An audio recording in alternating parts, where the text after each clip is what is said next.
வார்த்தையை நம்பி வந்திருக்கிறோம். ஆண்டவரே, எங்களோடு இடைப்படுகிறாங்க. பரிசுத்த ஆவியானவரே, உடைய வார்த்தையை நம்பி வந்திருக்கிறோம்.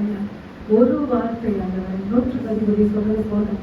ஒரு வார்த்தை சொன்னால் போதும் ஆண்டவரே. ஒரு வார்த்தை நாங்கள் நம்பி வந்திருக்கிறோம். ஆண்டவரே, நீங்க ஆதரவு செய்யா, நீங்க நடத்துகையா, நீங்க ஆசீர்வதிங்க. இயேசுவின் நாமத்தில் பிதாவே, ஆமென். ஆமென். தேங்க்யூ.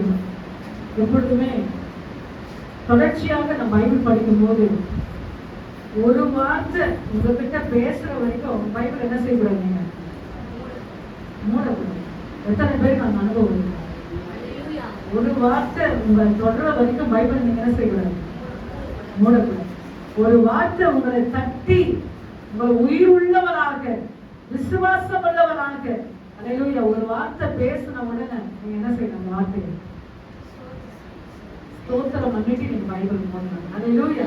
கர்த்தர் நல்லவர், கர்த்தர் பெரியவர். மீகா எழுதின புத்தகம் 7ஆம் அதிகாரம் 15ஆம் வசனம் ஒருவர் வாசிப்போம். மீகா 7ஆம் அதிகாரம் 15ஆம் வசனம் வாசிப்போம். நீ எகிப்து தேசத்தில இருந்து புறப்பட நாளில் நடந்ததை போலவே உன் அதிசயங்கள் காண பண்ணுவேன். ஆமென். நீ எகிப்து தேசத்தில் இருந்து புறப்பட்ட நாளில் நடந்தது போலவே உன்னை அதிசயங்களை காண பண்ணுவேன். அல்லேலூயா. எகிப்து தேசத்தில் வந்த ஜனங்கள் அந்த இடத்துல இல்ல. எகிப்து தேசத்திலிருந்து அல்லேலூயா வந்த மக்கள் அந்த தலைமுறையில இல்ல. எல்லாரும் என்ன செஞ்சாங்க? எல்லாரும் என்ன பண்ணிட்டாங்க? எகிப்து தேசத்திலிருந்து வந்த அந்த தலைமுறை என்ன ஆச்சு? புரியல.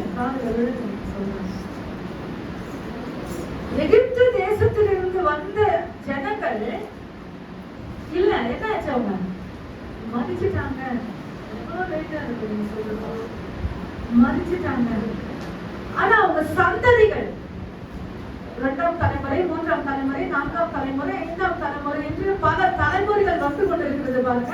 அந்த தலைமுறையை பார்த்து அல்லேலூயா, என் ஆண்டவர் சொல்லுகிறார், உன்னை அதிசயங்களை காண பண்ணுவேன். அந்த தலைமுறையில தான் நீங்களும் நானும் வாழ்றோம். அல்லேலூயா. நீங்களும் நானும் வாழ்ற அந்த தலைமுறை என்னது? எகிப்து தேசத்திலிருந்து வந்த தலைமுறையில அந்த தலைமுறையை பார்த்து சொல்லுகிறார், உன்னை அதிசயங்களை காண பண்ணுவேன். அது எப்படின்னா, எகிப்து தேசத்திலிருந்து புறப்பட்ட நாளிலே என்னெல்லாம் சொல்லுங்க, என்னெல்லாம் ஆண்டவர் சொல்லுமா? வானத்தின் மண்ணாக அந்த 10 வாதையில சொல்லலாம். அது வந்து அந்த புறப்படுறதுக்கு முன்னாடி, ஆனா புறப்பட்ட நாளில ஒரு விதவிதமான அல்லேலூயா பிரைஸ் மரங்கள் அதிசயங்கள், அதை கொஞ்சம் நம்ம பார்ப்போமானால் யாத்திராகமம் எழுதின புத்தகம் நிறைய இருக்கு. நான் ஒரு சில காரியத்தை சொல்லிட்டு போறேன்னு சொல்லிருக்கேன். யாத்திராகமம் 12ஆம் அதிகாரம் 36 ஒருத்தர் வாசிங்க, 37 ஒருத்தர் வாசிங்க.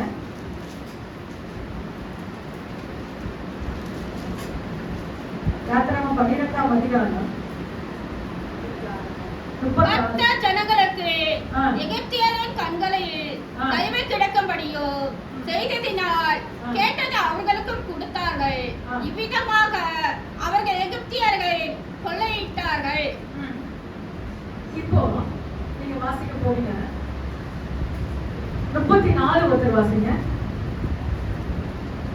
பிசைந்த மாவும் புளிக்கும் முன்னே ஜனங்கள் அதை பாத்திரத்துடனே தங்கள் வஸ்திரங்களில் கட்டி தங்கள் தோள் மேல் எடுத்துக்கொண்டு போனார்கள். அல்லேலூயா. இப்போ ஆண்டவர் கடைசியில அவன் 10 வாதையில பாத்தீங்கன்னாக்கா, ஒவ்வொரு வாதம் வரும்போது நீங்க போயிடுங்கன்னு சொல்லுவாங்க. என்ன சொல்லுவாங்க? எத்தனை பேர் பைபிள் படிச்சிருக்கீங்க? என்னோட சொல்லுங்க. 10 வாதம் வரும்போது 10 வாதையில பேனு, கொப்பளம், தண்ணீர் ரத்தம் மாறுது. அடுத்தது என்ன சொல்லுங்க?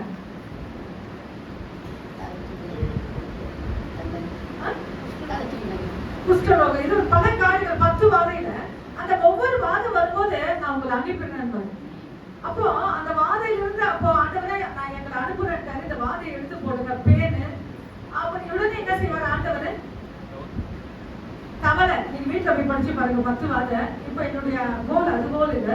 அந்த 10 வாதையில அவர் சொல்ற வார்த்தைனா நீங்க ஜோம் பண்ணுங்க சுகமாயிடும், நீங்க போயிடலாம். அதே மாதிரி ஜோம் பண்ணுவாங்க, ஆண்டவர் சுகப்படுத்துவார். இதற்காக யார் தரப்புல நிக்கிறதுனா ஒரே ஒரு மோசே மட்டும்தான். அந்த மோசேயுடைய ஜெபத்தை கேட்டு ஆண்டவர் சுகத்தை கொடுத்த உடனே மறுபடியும் இருந்து என்ன ஆயிடும், அவருக்கு கடினமாகி ஜனங்களை அனுப்ப மாட்டாங்க. கடைசியில ஆண்டவர் அனுப்பணும் ஒரு நோக்கம் வந்த உடனே இப்பொழுது சங்கார தூதனை ஆண்டவர் அனுப்புறார். என்ன பண்றாரு ஆண்டவர்?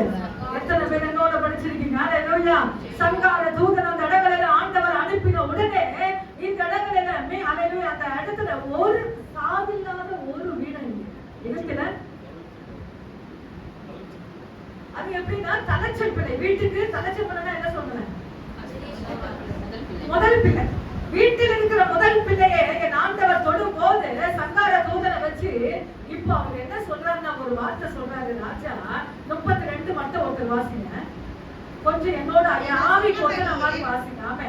நீங்கள் சொன்னபடியே உங்கள் ஆடு மாடுகளையும் ஓட்டிக்கொண்டு போங்கள், என்னையும் ஆசீர்வதியுங்கள். ஓட்டிக்கொண்டு போங்கள், என்னையும் ஆசீர்வதியுங்கள். 10 வாதைகளை கண்ட ராஜா சொல்லுகிறார், என்னையும் பிளஸ் பண்ணிட்டு போயிடுங்க. வசனம் சொல்லுது வாசிங்க 33. எகிப்தியார் நாங்கள் எல்லோரும் ஜாதியோரே என்று சொல்லி அந்த ஜனங்களை தேசத்தில் இருந்து அனுப்பிவிட அவர்களை மிகவும் துரிதப்படுத்தினார்கள். சீக்கிரம் போப்பா, சங்கார தூதன் வந்து அடிச்சிட்டு இருக்காரு, சீக்கிரம் போ சொல்லி துரிதனை என்ன சொல்லுங்க, ரொம்ப அவசரமா சீக்கிரமா. அப்போ அவங்க வச்சிருக்க சாமான் வீட்டுல நிறைய சாமான் இருக்கு. எப்படி துரிதப்படுத்தினார்கள்னா எதுவுமே கடிக்கலங்க, அப்படியே போறாங்க. அப்போ நம்ம சொல்லுவோம் சும்மா மெரினா பீச்சுக்கு போனா என்ன கொண்டு போவீங்க? வீட்டுல இருந்து ஃபேமிலியா போனீங்க என்ன கொண்டு போவீங்க? ஒரு லெமன் சாதம், அப்புறம் ஒரு தயிர் சாதம், ஒரு புளி சாதம், 65 என்னமோ உங்களுக்கு விருப்பத்துக்கு அந்த மாதிரி எடுத்துட்டு போவீங்க. ஆனா துரிதப்படுத்தினார்கள்னா எங்க கை குழந்தை இருக்குதுங்க, கை குழந்தை. அவங்க என்ன சொல்றாங்க, சீக்கிரம் போங்க, சப்பாத விளக்கிட்டு இருக்காரு. ஆண்டவர் செஞ்சா அப்படிதான். எத்தனை பேருக்கு விளங்குது? அவன் இறுதிய கடினமா இருந்தது. ஹalleluya. ஆனா அந்த இடத்துல வெளியே போங்கன்னு சொல்லி துரிதப்படுத்தினார். அவங்க ஒண்ணே ஒண்ணு சொல்லி போனாங்க. என்னன்னா அது ஒண்ணே மட்டும் வாசிக்க போறோம். அந்த 12ஆம் அதிகாரத்துல 34 மட்டும் வாசிங்க. சீக்கிரமா வாசிங்க. யாரு புளிக்கும் ஜனங்கள் அது பாத்திரத்துடனே தங்கள் வஸ்திரங்களை கட்டிக்கொண்டு தங்கள் தோள் மேல் எடுத்துக்கொண்டு போனார்கள். ஒன்னே ஒண்ணு கொண்டு போனாங்க. மாவு என்னமா? ஆண்டவருக்கு எப்பவுமே புளிப்புள்ள மா பிடிக்காது. என்ன பிடிக்காது? நீங்க கொஞ்சம் பிடிச்சிட்டா என்ன பண்ணுவீங்க? என்ன செய்வீங்க? ஊத்திடுவீங்க. செட் தோசை, அப்புறம் என்ன சொல்லுவாங்க, ஊத்தாப்பம். ஊத்தாப்பம் செட் தோசை. நம்ம சகோதரி வந்து கை வந்த கலை. அது என்ன ஒரு வெங்காயம் போட்டு கடலைப்பருப்பு போட்டு அதை மெதுகேற்றி அதை ஒரு தோசை போட்டு நம்ம வீட்டுல என்ன செய்வாங்க, மாவை ஊத்திடுவோம். ஆனா இந்த இடத்துல ஆண்டவர் சொல்ற கொஞ்சம் பிடிச்சிருச்சுதான் அதை என்ன செய்யக்கூடாது, உன் வாயில வைக்கக்கூடாதுன்னு சொல்றேன். ஆனா இந்த இடத்துல அவங்க என்ன கொண்டு போனாங்கன்னா மாவை கொண்டு போனாங்க. அது எப்படின்னா தங்கள் தோல் மேல் எடுத்து கொண்டு போனார்கள். இப்போ வசனம் சொல்லிப்போ எவ்வளவு நேரம் மாவு தாங்கும்? நம்ம சகோதரி மாதிரி சொல்லுங்க, மாவு எவ்வளவு நேரம் தாங்கும்? நைட் அடிக்கிறீங்க, எப்ப எவ்வளவு நேரம் தாங்கும்?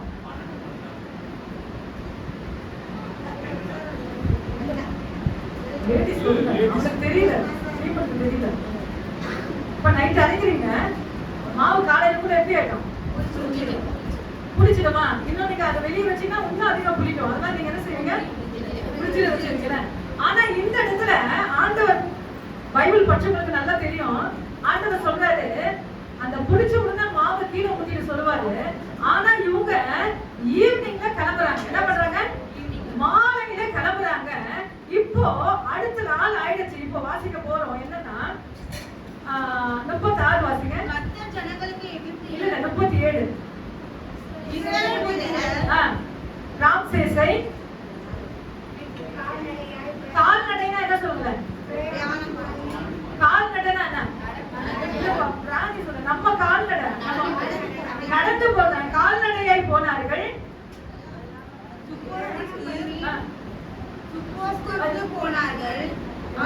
சாத்தியமா வாசிட்டோம் ஒரு நிமிஷம். வாசிக்கமா பண்ணி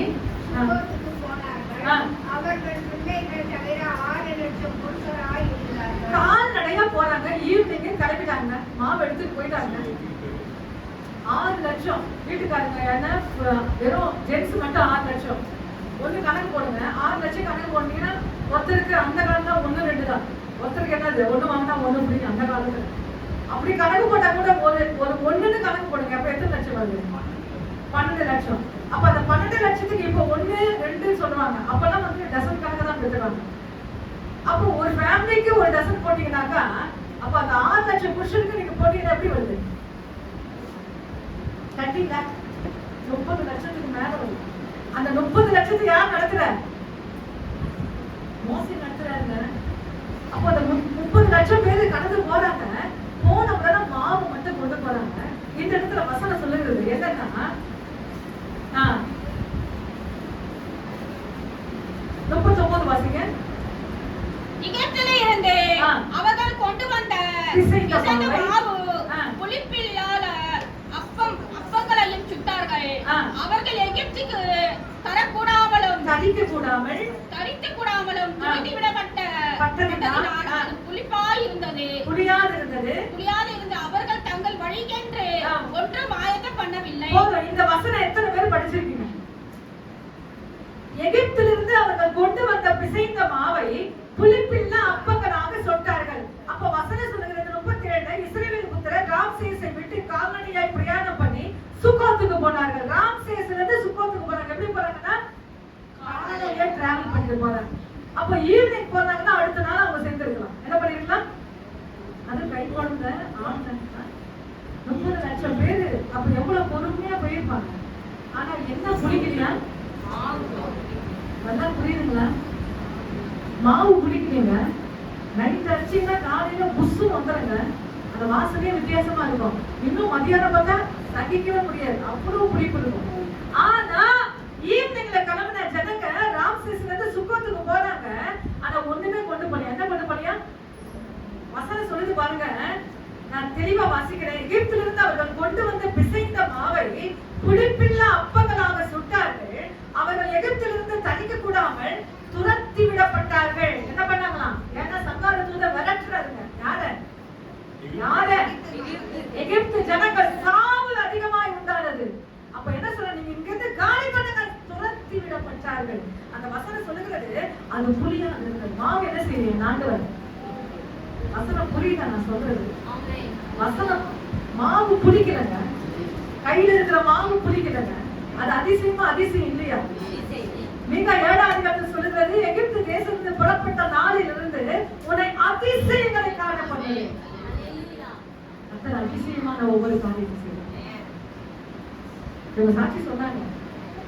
ஆனா ஒரு 6 மாசத்துக்கு முன்னாடி சில காரியங்கள் என்னை பார்த்து சொன்ன ஒவ்வொரு கேள்விகள் என்னால மறக்க முடியல. எனக்கு அவங்களுக்கு மட்டும் தான் தெரியும். ஆண்டவருடைய ஆவிக்குரிய ரீதியில சபைக்கு வருவதும் ஆவிக்குள்ள நீங்க பிழைக்கிறீங்க பாருங்க, அதெல்லாம் இருந்தா இல்லைங்க. நீங்க இங்க உட்கார்ந்து இருக்கிறேன், அந்த வார்த்தையெல்லாம் என் ஆண்டவர் என் கண் முன்ன வச்சாரு. அவங்க கேட்ட அந்த அவிசுவாசமான வார்த்தைகள் என் கண் முன்ன ஆண்டவர் இருக்கிறார். ஏன்னா நான் துக்கப்பட்டேன். இந்த நேரத்தை நான் துக்கப்பட்டேன், அதிகமான துக்கப்பட்டேன். ஏன்னா நான் ஒரு வார்த்தை மனம் பதறி ஒரு வார்த்தை நான் பேசக்கூடாது. என்ன பேசக்கூடாது? மனம் பதறி யாரும் அடையலையா? ஏன்னா எல்லாவற்றையும் வானத்தின் பூமி அந்த சராசரங்களை உருவாக்கின என் தெய்வம் உன்கிட்ட எந்த நேரத்துல கொடுத்தா அது நல்லா இருப்பேன்னு ஆண்டவர் தெரியும். உன் நேரத்துல எந்த சூழ்நிலையில உன்கிட்ட கொடுத்தா அதை நீ எப்படி பத்திரமா வச்சுக்கணும் அவருக்கு தெரியும். ஆனா உனக்கு நல்லா தெரியும். ஆமே, கர்த்தர் அப்படிப்பட்டவர் நம்ம ஆண்டவர், நம்ம தெய்வம் அப்படிப்பட்டவர். அல்லேலூயா. ஆனா இந்த இடத்துல மாவு புளிக்கவில்லை, துரத்தி விடப்பட்டதினால் அது புளியாது இருந்தது. அவர்கள் தங்களுக்கு வழிக்கென்று ஒண்ணுமே இல்லை. அந்த ஜனங்க கிட்ட வெறும் மாவு மட்டும் தான் இருந்தது, ஒண்ணுமே இல்லை. நீங்க கூட சொல்லலாம், நான் சின்ன வேலைமா, என் கையில சின்ன வேலை. ஒரு அருமையான சகோதரி இருந்தாங்க ஊழியக்காரர்கிட்ட. அவங்க என்ன சொன்னாங்கன்னா, அவங்க ஒரு கிராஜுவேட், ஒரே ஒரு டிகிரி மட்டும் முடிச்சிருக்காங்க. ஆனா அந்த வேலை ஸ்தலத்துல போகும்போது அவங்க சொன்ன ஒரு வார்த்தை என்னன்னா, நான் உள்ள போறேன் ஆண்டவரே, எனக்கு பெருக்கிற வேலையை கொடுத்தா கூட இந்த ஆபீஸ்ல பெருக்கிற வேலையை கொடுத்தா எனக்குன்னா நல்லா இருக்கும், நான் செய்வேன்னு சொல்லிட்டு உள்ள போயிட்டாங்க. போறதுக்கு முன்னாடி ஊழியக்காரர்கிட்ட ஜோம் பண்ணி போனாங்க.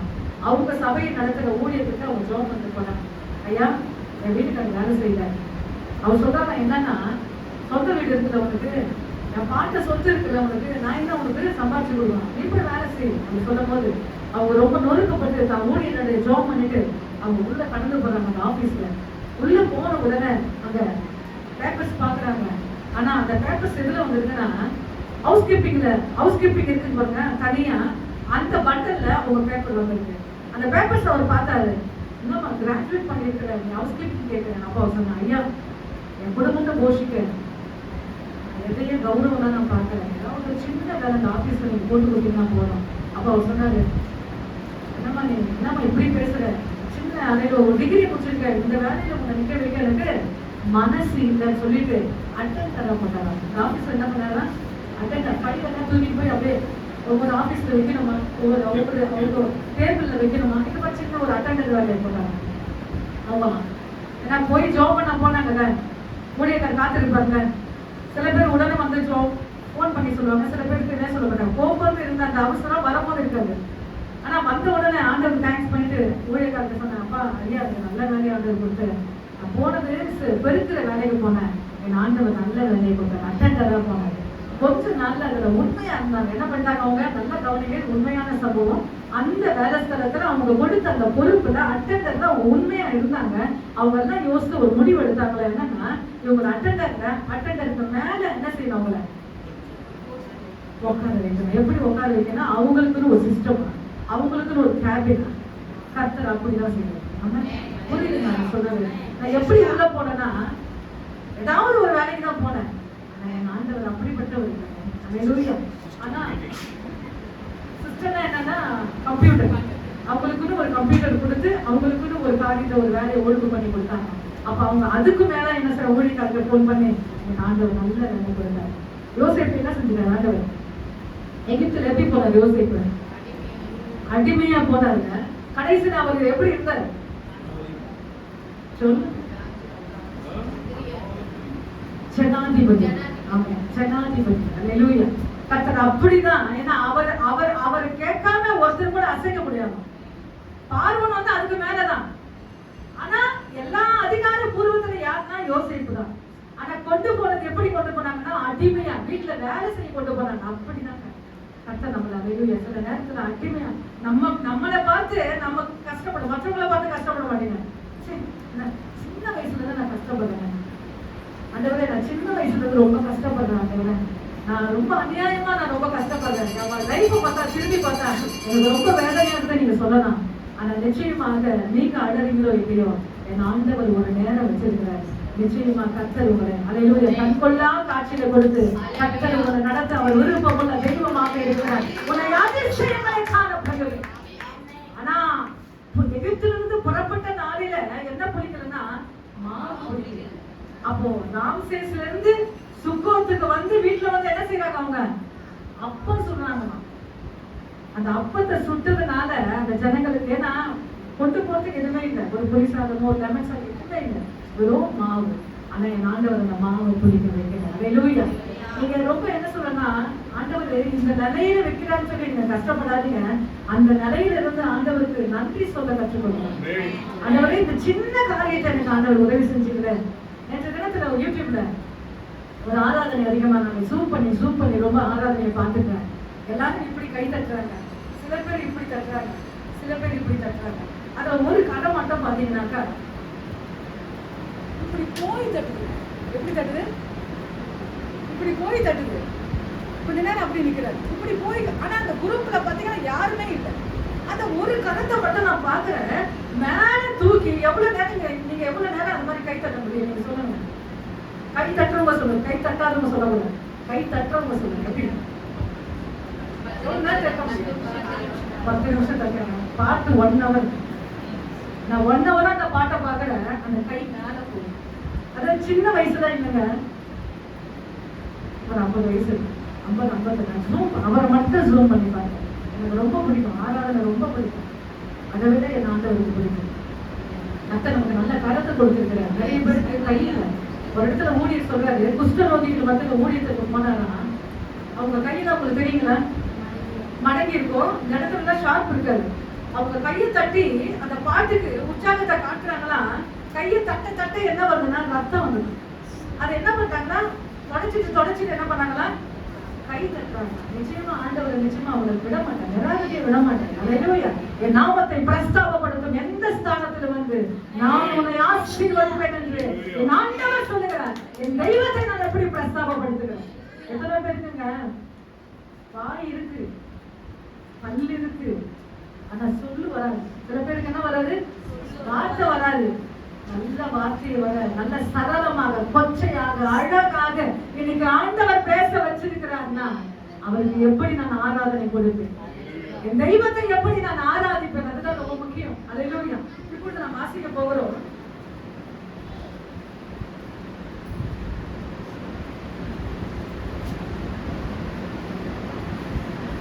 யாத்திராகம் 15ஆம் அதிகாரம் 25ஆம் வசனம் வாசிங்க. யாத்திராகம் 15:25. மோசே கர்த்தரை நோக்கி கூப்பிட்டான். அப்பொழுது கர்த்தர் மோசேக்கு ஒரு மரத்தை காண்பித்தார். அதை அவன் தண்ணீரில் போட்ட உடனே அது மதுரமான தண்ணீராயிற்று. அவர் அங்கே அவர்களுக்கு ஒரு நாமத்தையும் ஒரு நாயத்தையும் கட்டளையிட்டு அங்கே அவர்களை சோதித்து. ஆமென். அல்லேலூயா. அதுல என்ன வாசிங்க, தொடர்ச்சி அதுல என்ன போடுறாங்க? நீ உன் தேவனாகிய கர்த்தரின் சத்தத்தை கவனமாய் கேட்டு அவர் பார்வைக்கு செம்மையானதை செய்து. இல்ல மரத்தை போட்டார், அது மட்டும் இல்ல. யாத்திராகம் 15ஆம் அதிகாரத்துல மரத்தை காண்பித்தார். அதை அவன் தண்ணீரிலே போட்ட உடனே அது மதுரமான தண்ணீராயிற்று. 23 மட்டும் ஒருத்தர் வாசிங்க. மாராவில் வந்தபோது மாராவின் தண்ணீர் கசப்பாய் இருந்ததினால் அதை குடிக்க அவர்களுக்கு கூடாதிருந்தது. அதனால அவ்விடத்துக்கு மாரா என்று பெயர். போதும். இப்போ ஜனங்க 40 வருஷமா கடந்து வராங்க. எப்படி வராங்க? நான் சொன்ன பாத்தீங்களா, கால்நடையா எப்படி வந்தாங்க? கால்நடையா கடந்து வராங்க. இப்போ நம்ம எரிகோ ஜெபம் இருக்குது. அடுத்தபடி என்ன இருக்கலாம்? நீங்களே என்ன செய்யலாம், உங்க வீட்டாண்ட ஒரு ரவுண்ட் மாதிரி போதும். ஒரு 10 தெரு 5 தெரு என்ன செய்யலாம், ஜெபத்தோட போய் என்ன செய்யலாம், ஸ்தோத்திரம் பண்ணி நீங்க என்ன செய்யலாம், டிராக்ஸ் ஊழியம் செய்யலாம், ஒரு ஜெப ஊழியம் செய்யலாம், ஒரு நடை ஊழியம், ஒரு ஜெப நடை செய்யலாம். அல்லேலூயா. ஆனா இந்த இடத்துல அவர்கள் கால் நடையாய் கடந்து போகிறார்கள். அங்க அங்க தண்ணியை பார்த்தோன்னு நின்றுட்டாங்க. என்ன பண்ணிட்டாங்க? இப்போ நீங்க கொஞ்சம் தூரம் நடந்து போறீங்க, ஒரு என்ன சொல்றது, கடையை சொல்லுவோம், ஏதோ ஒரு தூரத்துல ஒரு கடையை பார்த்த உடனே நீங்க என்ன செய்யலாம், அந்த இடத்துல இப்ப என்ன போய் வாங்குவீங்க? தண்ணி தான் மெயினா வாங்குவீங்க. இப்போ அந்த ஜனங்க 40 வருஷமா அந்த இடத்துல கால்நடையா கடந்து போறாங்க. இப்ப ஆண்டவர் என்ன பண்ணிட்டாரு, உள்ளத்தை அவங்களை கொண்டு வராங்க. கொண்டு வந்தோன்னா ஒரு தண்ணியை பார்த்துட்டாங்க. தண்ணியை பார்த்தோன்னா அங்க நின்றாங்க. இப்போ ஜனங்களெல்லாம் போய் தண்ணியை வாங்கி குடிக்கிறாங்க. என்ன அந்த தண்ணி கசப்பா தான் குடிப்பீங்களா? ஜனங்களாம் பேச ஆரம்பிச்சிட்டாங்க. என்னன்னா, ஏன் இப்படி பண்ணிட்டேன்? மோசடி பார்த்து என்ன சொல்றாங்க? நிச்சயமா நல்லது நடக்கும் போது நல்லா இருப்பாங்க. ஏதாவது சின்னது ஏதாவது ஒரு கோணமானே நடந்தா யாரு பேசுவாங்க? ஊழியர்களை பார்த்து பேச ஆரம்பிப்பார்கள். இப்ப அவங்க சொல்லுறாங்க, ஜனங்களுக்கு விரோதமா ஜனங்கள் மோசேக்கு விரோதமாய் முறுமுறுத்து என்னத்தை கொடுப்போம் என்றார்கள். மோசே கர்த்தரை நோக்கி கூப்பிட்டார். அப்பொழுது கர்த்தர் மோசேக்கு ஒரு மரத்தை காண்பித்தார். அதை அவன் தண்ணீரில் போட்ட உடனே அது மதுரமான தண்ணீர். தண்ணி எப்படி ஆயிடுச்சு? அப்ப அந்த கட்டை என்ன ஆயிடுச்சு சொல்லுங்க? அந்த கட்டை உள்ள போய் என்ன ஆயிடுச்சு? எப்படி எடுத்துச்சு சொல்லுங்க. கொஞ்சம் லாஜிக்கா பேசுறாங்க. வசனம் ஃபுல்லா சொல்ல முடியாது. எல்லாத்தையும் சொன்னா நீங்க பைபிளை தூக்கிட்டு வர முடியும். ஷார்ட் அண்ட் ஸ்வீட்டா தான் இருக்கும். ஒரு மரத்தை அதில் போட்டாச்சுங்க. போட்ட உடனே தண்ணி மதுரம் ஆயிடுச்சு. என்ன ஆயிடுச்சு? அப்போ அந்த தண்ணி என்ன, அந்த மரம் என்ன பண்ணிடுச்சு? அந்த மரம் தூண்டு எப்படி எடுத்துச்சு? அதுதான் சொல்றீங்க. எடுத்துச்சு எப்படி எடுத்துச்சு?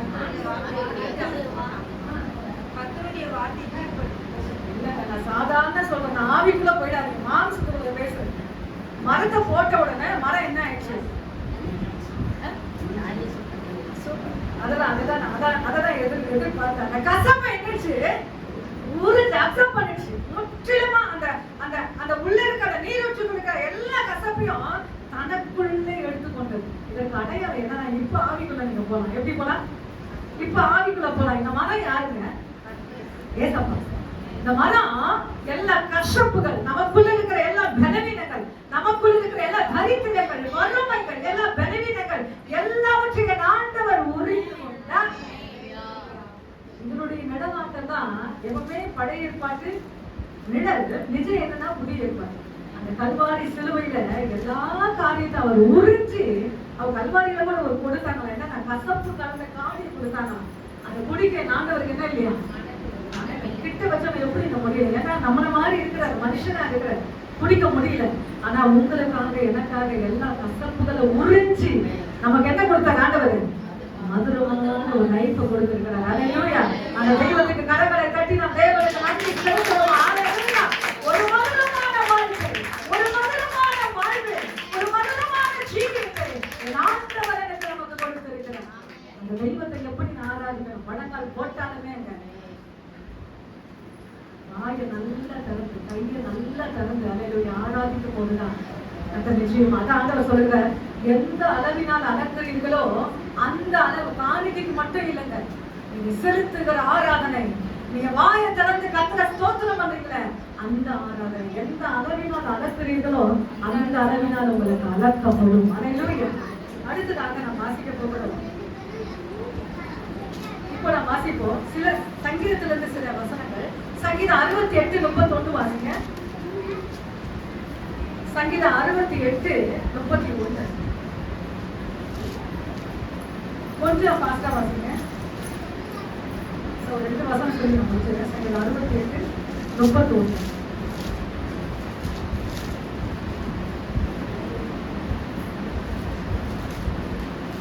பிரபுக்கள் எகிப்தில் இருந்து வருவார்கள், எத்தியோப்பியா தேவனை நோக்கி கையெடுத்து தீவிப்போம். போதும். பிரபுக்கள் எகிப்தில் இருந்து வருவார்களாம். எங்க எகிப்துல நல்ல ஜனங்கள் நிறைய பேர் உண்டு, ஆசீர்வாதமா இருக்க ஜனங்கள் உண்டு. அப்ப எகிப்தில் இருக்கிற ஜனங்கள் எகிப்தில இருந்து வருவாங்களா சொல்லுங்க. எகிப்தில் இருக்கிற ஜனங்கள் எகிப்தில இருந்து வருவாங்களா? அப்ப இங்க சொல்லப்பட்ட வசனம் இது, அடிமையாய் போன இஸ்ரவேல் மக்கள் எப்படி வருவாங்களா? அப்ப நீங்களும் நானே யாரு? எப்ப பார்த்தாலும் அந்த கஞ்ச பிரபுவா இருக்கு. என்ன பிரபுவா இருக்கு? காக்காவை என்ன சொல்லுவாங்களா, சாப்பாடு சாப்பிட்டு அந்த காக்காவோட என்ன செய்ய மாட்டாங்க, ரொம்ப கஷ்டம். கஞ்ச பிரபுவா இருக்கக்கூடாது. ஆனா இங்க வசனம் சொல்லுது, பிரபுக்கள் யாருன்னா இஸ்ரவேல் மக்கள். அல்லேலூயா. அவர்கள் வெளியே வரும்போது பிரபுக்களோடு வருவார்கள். நீங்க எத்தனை பேர் வசனம் இப்ப நான் சொன்ன பாத்தீங்களா, அந்த மாவு சொன்ன பாத்தீங்களா, அதுக்கு முன் வசனம் அல்லேலூயா அவர்கள் கேட்டதை கொடுத்தார்களாம். என்ன கேட்டிருப்பாங்க சொல்லுங்க. துரிதப்படுத்துறாங்க, சீக்கிரமா எங்க தேசத்தை விட்டு போக சொல்லும் போது அவங்க கேட்கிறாங்களா, என்ன கேட்கிறாங்களா? அதெல்லாம் என்ன பண்ணிட்டாங்களா? கொடுத்தாங்க. என்ன இப்படி வாசி, அந்த ஒரு வசனத்தை வாசிங்க. என்ன இப்படி நீங்க பைபிள் நல்லா படிக்கணும். யாத்திராகம் வாசிங்க 15ல இல்ல யாத்திராகம் 12:36 வாசிங்க.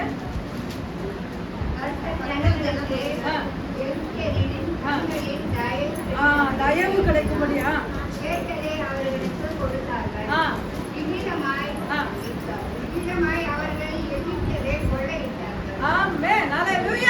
பாடி போட்டாங்க, சோகமா இருந்தாங்க, அடிமையா வேலை செஞ்சாங்க. ஆண்டவர் ஒரு நாளை வச்சாரு வெளியே அனுப்பணும்னு. அந்த நேரத்துல அவங்க என்ன கேட்டாங்கன்னா, கேட்டதை கொடுத்தாரு. கேட்டதுன்னா அங்க போன உடனே நான் நினைக்கிறேன் ஒரு தலைமுறை இருந்திருக்கும், இன்னொரு தலைமுறை அந்த இடத்துல என்னன்னா அநியாயமா வேலை வாங்கினாங்க. எப்படி வேலை வாங்கினாங்களா? ஜனங்களை அநியாயமா வேலை வாங்கினாங்களா? அந்த அநியாயமா வேலை வாங்கினதுனால அவங்களோட தாத்தா பாட்டி உங்க சம்பளத்தெல்லாம் கேட்டிருப்பாங்க நினைக்கிறேன். என்ன நினைக்கிறேன், உங்க சம்பளத்தெல்லாம் கேட்டிருப்பாங்க நினைக்கிறேன். போன தலைமுறை இறந்தாங்க பாருங்க, அவங்க சம்பளத்தெல்லாம் கேட்டிருப்பாங்க. அவங்க கேட்டதை அவர்கள் கொடுத்தார்கள். அப்ப அவங்க எப்படி வந்தாங்கன்னா, பொண்ணோடு பொருளோடு ஒரு பாட்டர்ல திருப்தியாக்கி நடத்திடு பாடத்தவங்க பொண்ணோடும் பொருளோடும் புறப்பட செய்தாலே கற்பாறையை பிளந்து. நல்ல அருமையான பாடு, திருப்தியாக்கி நடத்திடுவார். எனக்கு பொண்ணோடு பொருளோடு ஆண்டவர் எப்படி வெளியே வர வச்சார். எப்படின்னா பிரபுக்களாக. என்ன எப்படி கொண்டு வந்தாரா? பிரபுக்களாக. வசனம் மறுபடியும் வாசிமா. பிரபுக்கள் எகிப்தில் இருந்து வருவார்கள். பிரபுக்கள் எகிப்தில் இருந்து வருவார்கள் போல நிறுத்திக் கொள்வோம். சங்கீதம் 105 20ஆம் வசனம் ஒருத்தர் வாசிங்க, 21 ஒருத்தர் வாசிங்க, 22 ஒருத்தர் வாசிங்க. சங்கீதம் 105 20 ஒருத்தர் 21 ஒருத்தர் வாசிங்க. அவரை தன் வீட்டுக்கு ஆண்டவனும் தன் அஸ்தியரெல்லாம் அதிபதியாக்கினார்.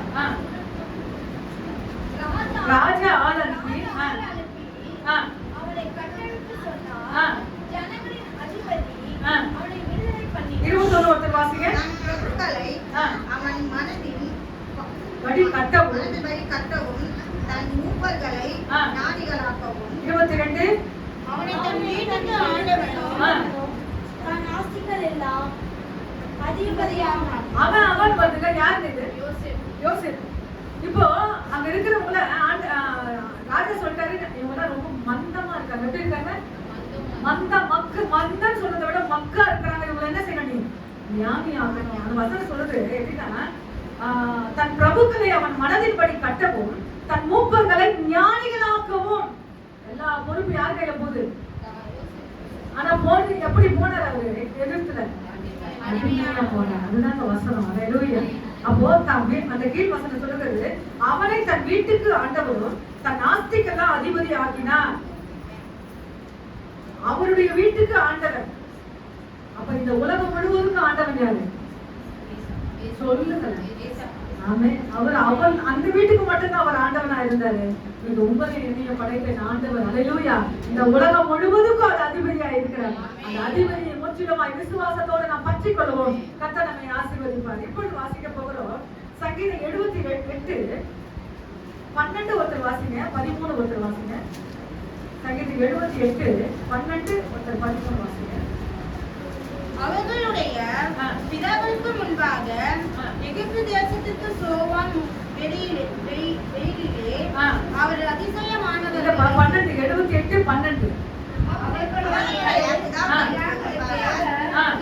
எகிப்து தேசத்துக்கு சோவான் வெளியிலே அவர் அதிசயமானவைகளை செய்தார். வாசிங்க. தன்னறிங்க 13 வாசிங்க. கடலை பிளந்து அவர்களை கடக்க பண்ணி ஜலத்தை குவியலாக நிற்கும்படி செய்தார். போனங்க கடலை பிளக்குறாங்க. ஜலம் எப்படி நிக்குதா? குவியலாக நிற்கும்படி. ஜலனா தண்ணினா அதுக்கும் நான் விளக்க சொல்றேன். ஜலனா என்னது? தண்ணி. இந்த தண்ணி எப்படி நிக்குதுன்னா, ஒரு என்ன சொல்றது, ஒரு என்ன சொல்றது, குவியலாக தடை பண்ற மாதிரி ரெண்டு நடுவுல இவங்க நடக்கிறாங்க. ஆனா ரெண்டு இடத்துல தண்ணி எப்படி நிக்குதா? ஒரு என்ன சொல்றதுன்னா, அது தூண்கள் சொல்லலாம். அடுத்தது என்ன பின்னாடி அண்ணா அதுக்கும் மேலான ஒரு வார்த்தை நான் ஆசைப்பட்டேன். நைட்டு யோசிச்சேன் அந்த வார்த்தை. ஆனா பின்னாடி யார் வராங்க? பார்வன் வந்துட்டு இருக்கான். அவன் ரதங்களோடு வருகிறான். ஆனா ராஜா என் தெய்வம் இவர்களை உள்ள கடந்து போகும்போது அந்த தண்ணீரை ரெண்டுமே அப்படியே நிக்கிறான். அப்ப அந்த பிரமாண்டமான காரியங்களை யார் பார்த்தாங்க? இஸ்ரவேல் ஜனங்க பார்த்தாங்க. இதை நீங்களும் நானும் படிக்கணும். ஆனா இன்னைக்கு படிக்கிறது மட்டும் இல்ல, உங்க சூழ்நிலையிலும் என் சூழ்நிலையிலும் கர்த்தர் இப்படி நடத்துகிறார். அல்லேலூயா. ஒருத்தர் சொல்ல முடியாது, இல்லைன்னு சொல்ல முடியாது. கர்த்தர் அப்படி மகிமையாக அந்த வசனம் சொல்றது. அந்த 78 அதிகாரத்துல 12ஆம் வசனத்துல அந்த கடைசி வாக்கியம் மட்டும் படிங்க. 78 12 அதிசயமானவைகளை செய்தார். என் ஆண்டவர் என்ன செஞ்சிட்டாரு? அதிசயமானவைகளை செய்தார். இப்ப 14 வாசிங்க. இரவு முழுவதும் அக்கினி வெளிச்சத்தினாலோ அவர்களை வழி நடத்தினார். 15 ஒருத்தர் வாசிங்க. வனாந்திரத்திலே மகர ஆழங்களிலிருந்து தண்ணீரை அவர்களுக்கு குடிக்க கொடுத்தார். 16 ஒருத்தர் வாசிங்க. நீரோட்டங்களையும் புறப்பட பண்ணி தண்ணீர் நதி போல ஓடி வரும்படி செய்தார். இந்த 12 இருந்து 16 வரைக்கும் நல்லா அப்படியே பாருங்க. 12 இருந்து 16 வரைக்கும் ஃபர்ஸ்ட் 12ல செய்தார், 13ல செய்தார், 14ல வழி நடத்தினார், 15ல கொடுத்தார், 16ல செய்தார். எவ்வளவு அருமையான வார்த்தை பாருங்க. எல்லாத்தையும் முடிச்சுட்டாருங்க. வசனம் எல்லாம் செய்தார் செய்தார் செய்தார், கொடுத்தார் கொடுத்தார் கொடுத்தார். அந்த தெய்வத்துக்கு நான் எப்படி செய்யணும்? ஆராதனை எப்படி நான் கொடுக்கிறேன்? வேத வாசிப்பை எப்படி கொடுக்கிறேன்? ஒரு அரை மணி நேரம் ஜெபத்தை என் தெய்வத்துக்கு நான் எப்படி கொடுக்கிறேன்? ஒரு அரை மணி நேரம் ஜெபிக்கிறேன்னா உங்க இருதயம் என்ன செய்யணும்? ஆழ ஆரம்பிக்கணும். உங்க இருதயம் என்ன செய்யணும்? ஆழ ஆரம்பி. கணவருக்கு நேரத்தை கொடுக்கணும், தாய்க்கு நேரத்தை கொடுக்கணும், பிள்ளைகளுக்கு நேரத்தை கொடுக்கணும், என் தெய்வத்துக்கு நேரத்தை கொடுங்க. அதான் நான் சொன்னேன்ல, ஒரு வசனம் உங்ககிட்ட பேசுற வரைக்கும் பைபிள் என்ன செய்யக்கூடாது, தொடர்ச்சியா வாசி. நான் சொல்ற வார்த்தையை மார்க் பண்ணுங்க, ஒரு வார்த்தை விஷயமா. ஆனா நீங்க என்ன செய்யணும்னா, அதை படிக்கும் போது ஆண்டவரே நான் படிக்க போறேன், சும்மா சாதாரணமா ஏதோ ஐயோ இன்னைக்கு படிக்கணும்னா ஏதோ ஒரு நடத்துறோம், நீங்க படிக்கணும்னா என் ஆவிக்குரிய மந்தமாக அந்த சூழ்நிலை அந்த கோலோட நீங்க படிக்காதீங்க. நீங்க ஒரு வார்த்தை என்ன நடத்தணும், அந்த வார்த்தை பேசணும், அப்படி சொல்லி நீங்க படிச்சு பாருங்க. நிச்சயமாய் ஒரு வார்த்தை கொண்டு என் ஆண்டவர் ஒரு உள்ளான வாழ்க்கையை தட்டி எழுப்ப அவர் வல்லமையில தேவனாக இருக்கிறார். ஹல்லேலூயா. இப்பொழுது வாசிக்க போகிற சங்கீதம் 88 வாசிங்க. சங்கீதம் 88. நீ எகிப்திலே இருந்து ஒரு திராட்சை கொடியோ கொண்டு வந்து ஜாதிகளை துரத்தி விட்டு அதை நட்டினி. ஆமென். நட்டினி. நீர் எகிப்தில இருந்து ஒரு திராட்சை கொடியை கொண்டு வந்து, திராட்சை கொடி யாருங்க? செடிதான். நீங்கள நானே கொடி. யோவான் 15 அதிகாரத்துல சொன்னா நானே மெய்யான திராட்சை செடி. அப்ப நீங்க என்னது? கொடி. தனியா இல்ல, திராட்சை செடியோட அந்த கொடி வரும். ஹல்லேலூயா. அந்த கொடி, அந்த வசனம் சொல்றது என்னன்னா, நீ எகிப்திலிருந்து ஒரு திராட்சை கொடியை கொண்டு வந்து ஜாதிகளை துரத்தி விட்டு அதை நாட்டி நீ எகிப்திலிருந்து. அதிசயம், அதிசயம். அப்போ இந்த கொடிக்குள்ள ஒரு பார்க்கணும், என்ன பார்க்கணும் சொல்லுங்க. திராட்சை பழம் சொல்லிடாதீங்க, இந்த கொடிக்குள்ள ஒண்ணு பார்க்கணும் சொல்லுங்களேன்.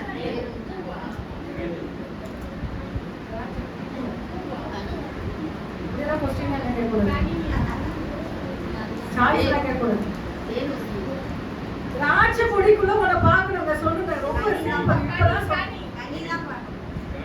வெளியே கொடிக்குள்ள வெளியே வந்துதான் பழம் பண்ணீங்க சொல்லுங்க. எல்லாமே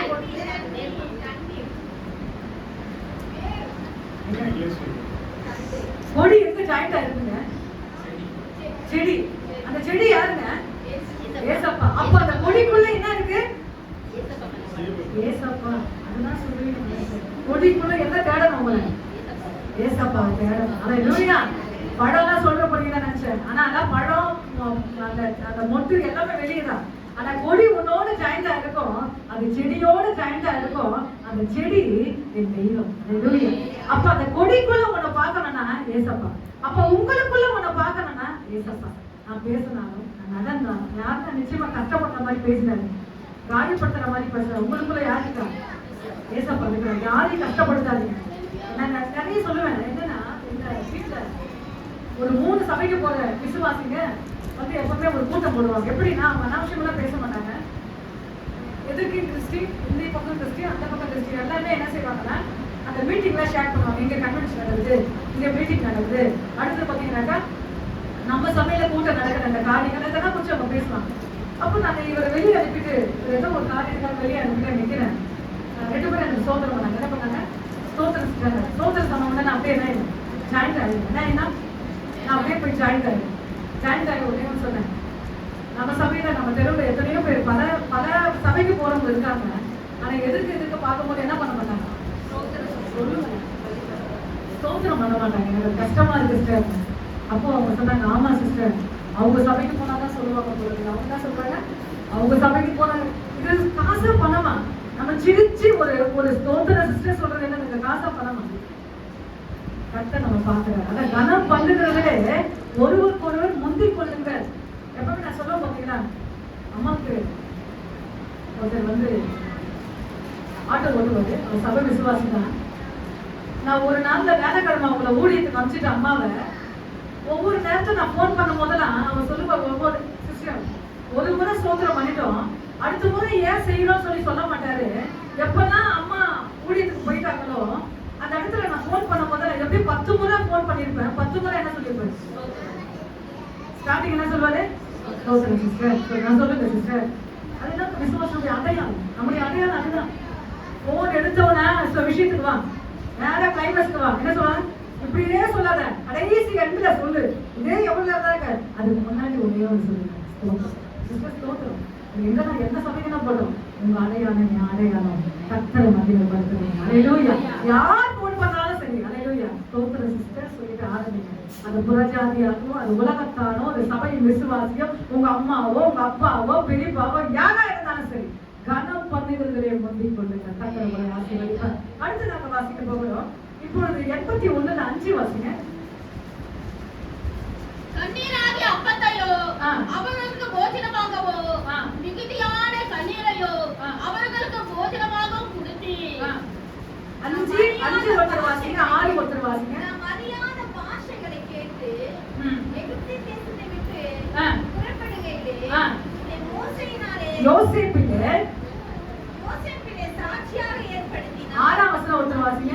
அவன் தோலை சுமைக்கும் விலைக்கினான், அவன் கைகள் கூடைக்கு நீங்களாக்கப்பட்டது. நாம் அறியாத பாஷையை கேட்ட எகிப்து தேசத்தை விட்டு புறப்படுகையில் இதை யோசேப்பிலே சாட்சியாக, யோசேப்புனா மகிமையான பாத்திரம், அந்த மகிமையான பாத்திரத்தை சொல்லப்படுகிறது. இதை யோசேப்பிலே சாட்சியாக ஏற்படுத்தினார். 6ஆம் வசனம் சொல்லுகிறது, அவன் தோலை சுமைக்கு விலக்கினேன், அவன் கைகள் கூடைக்கு நீங்களாக்கப்பட்டது. சுமை கூடனா என்ன சொல்லுது? சுமை. அப்போ சுமைனா தோல்ல எப்பவுமே சுமந்துட்டே இருப்பாங்க. செங்கல் சுமக்கிறது, பாண்ட சுமக்கிறது, பல காரியங்கள் உண்டு. ஆனா இந்த இடத்துல பாத்தீங்கன்னாக்கா கூடைக்கு நீங்களாக்கி வைப்பேன். எப்பவுமே அந்த என்ன சொல்லுவாங்கன்னா சிமெண்ட் கட்டி சொல்லுவாங்க, பாண்டு கொத்தனார் கடையில எப்பவுமே அவங்க கையில என்ன இருக்குன்னா பாண்டு இருக்கும். என்ன இருக்கும்? பாண்டு ரெடியா இருக்கும். பல்லது பாண்டு இருக்கும். இந்த இடத்துல வசனம் சொல்கிறது, அவர்கள் கைக்கு கூடைக்கு நீங்களாக்கி விட்டு. அதுதான் இங்க சொல்லப்படுது. எப்பவுமே அவங்க கை வேலை செஞ்சுட்டே இருக்கும். நீங்க நிச்சயமாக ஆண்டவர் செஞ்ச அதிசயம் என்னன்னா, மகிமையாய் பிரபுவாக பொண்ணோடு குரலோடு அந்த இடத்துல இருந்து ஆண்டவர் மகிமையாய் கொண்டு வந்தார். அல்லேலூயா. இப்படி வாசிப்போம். நான் முடிக்க விரும்புறேன். மீகா 7ஆம் அதிகாரம் 15ஆம் வசனம். படிக்க தெரிஞ்சவங்க எல்லாரும் அந்த வசனத்தை மட்டும் வாசித்து முடிக்கணும்னு சொல்லி நான் ஆசைப்படுகிறேன். மீகா 7ஆம் அதிகாரம் 15ஆம் வசனம். எல்லாரும் ஒருத்தர வாசிங்க. கொஞ்சம் சீக்கிரமா வாசிங்க, முடிக்க போறேன். சீக்கிரமா வாசிங்க. எகிப்து தேசத்தில் இருந்து புறப்பட்ட நாளிலே நடந்தது போலவே உன்னை அதிசயங்களை காணப்படும். இன்னொரு வாசிங்க, டக்கு வாசிங்க. எகிப்து தேசத்தில் இருந்து புறப்பட்ட நாளில் நடந்தது போலவே உன்னை அதிசயங்களை காணப்படும். இன்னொரு வாசிங்க. எகிப்து தேசத்தில் புறப்பட்ட நாளிலே நடந்தது போலவே உன்னை அதிசயங்களை காணப்படும். எல்லாரும் ஒருத்தர் வாசித்தாங்க. சோஃபியா அம்மா வாசிங்க.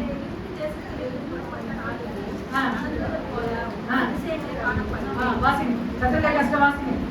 நீ எகிப்து தேசத்தில் இருந்து ஒவ்வொருத்தர வாசிங்க. புறப்பட்ட நாளிலே நடந்தது போலவே உன்னை அதிசயங்களை காணப்பண்ணுவேன். வாசிங்க. ஜெயம்மா வாசிங்கம்மா.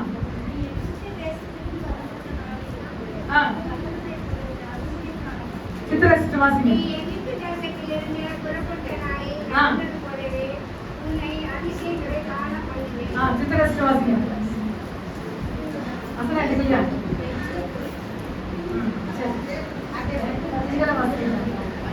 மணிதாஸ் வாசிங்க. 7:15.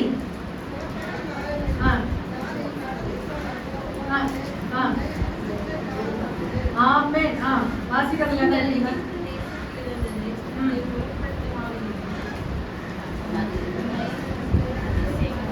காணப்படுவேன். எகிப்து தேசத்தில் ஸ்ரீமன் வாசிங்க. As in the days when you came out of the land of Egypt, I will show them the marvelous things. Amen. Sophia வாசிங்க. நீ எகிப்து தேசத்தில் இருந்து புறப்பட்ட நாளிலே நடந்தது போலவே உன்னை அதிசயங்கள் காணப்பண்ணுவேன். குட்டி சோஃபியா வாசிங்க. நீ எகிப்து தேசத்தில் இருந்து புறப்பட்ட நாளிலே நடந்தது போலவே உன்னை அதிசயங்களை காணப்பண்ணுவேன். எல்லாரும் வாசிக்கிறீங்களா? சத்தரை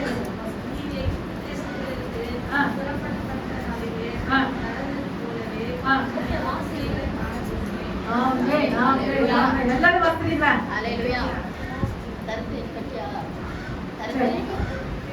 அப்படியே அதே பிரசன்னத்தோடு எல்லாரும் மனங்கள் படிக்கிறேன். அல்லேலூயா. உன்னை அதிசயங்களை காணப்படுவேன். எல்லாரும் மனங்கள் படிக்கிறேன். எல்லாரும் மனங்கள் படிக்கிறேன். உன்னை அதிசயங்களை காணப்படுவேன். உன்னை அதிசயங்களை காணப்படுவேன். கொஞ்ச நேரம் எல்லாரும் மனங்கள் படிக்கிறேன். எல்லாரும் மனங்கள் படிக்கிறேன். ஹல்லேலூயா. ஹல்லேலூயா. உன்னை அதிசயங்களை காணப்படுவேன். உன்னை அதிசயங்களை காண பண்ணுவேன். எல்லாரும் சேர்ந்து ஹalleluya. நன்றி ஆண்டவரே, நன்றியோடு துதிக்கிறோம் ஐயா. பரிசுத்த ஆவியானவரே, உமக்கு நன்றி செலுத்துகிறோம். ஹalleluya, ஹalleluya, ஹalleluya. ஓ மகிமை மகிமை மகிமை, ஹalleluya. உன்னை அதிசயங்களை காண பண்ணுவேன். உன்னை அதிசயங்களை காண பண்ணுவேன். உன்னை அதிசயங்களை காண பண்ணுவேன். ஹalleluya.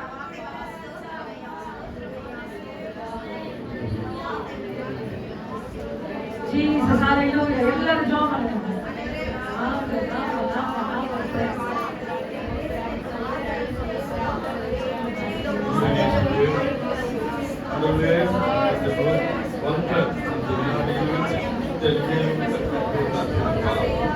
வசனத்தை கொண்டு வார்த்தை கொண்டு கேட்ட வசனம் ஆண்டவரே, வார்த்தை ஆண்டவரை எங்களை பலப்படுத்தி ஆண்டவரே விசுவாசத்தில் ஊடி நிற்க எனக்கு உதவியா இருக்காங்க.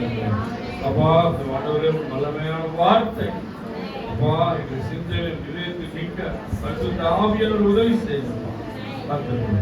இயேசுவின் நல்ல பிதாவே. ஹalleluya. ஸ்தோத்திரம்.